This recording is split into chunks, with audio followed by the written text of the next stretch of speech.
यह भारत का वो कुंड है जहां भगवान परशुराम ने अपनी मां की हत्या करने के बाद अपने हाथ से चिपकी हुई कुल्हाड़ी से मुक्ति पाई थी।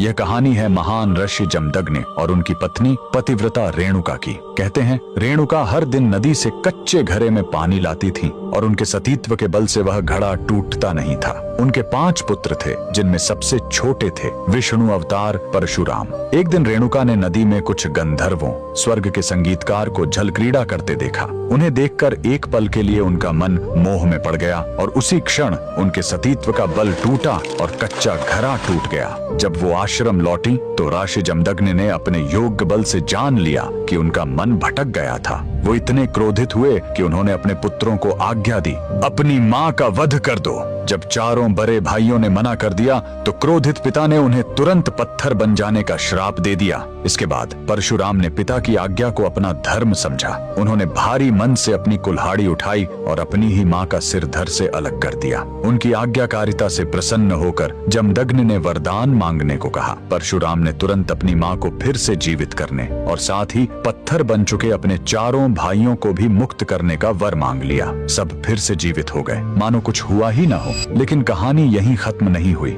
मात्र हत्या का पाप उस कुल्हाड़ी पर एक दाग की तरह चिपक गया और वो उनके हाथ से अलग ही नहीं हो रही थी। उस पाप से मुक्ति पाने के लिए वह दर दर भटकते रहे, लेकिन कोई भी तीर्थ उस कुल्हाड़ी को छुड़ा नहीं सका। अंत में वह पहुंचे पूर्वी हिमालय की लोहित नदी के किनारे और जैसे ही उन्होंने इस कुंड के जल को छुआ, चमत्कार हुआ। कुल्हाड़ी अपने आप उनके हाथ से छूट गई। यही पवित्र स्थान आज अरुणाचल प्रदेश में परशुराम कुंड के नाम से जाना जाता है। आज भी हर साल मकर संक्रांति पर हजारों श्रद्धालु यहाँ इस विश्वास के साथ डुबकी लगाने आते हैं कि यह कुंड उनके सारे पापों को धो डालता है, ठीक वैसे ही जैसे इसने स्वयं भगवान परशुराम को पाप मुक्त किया था।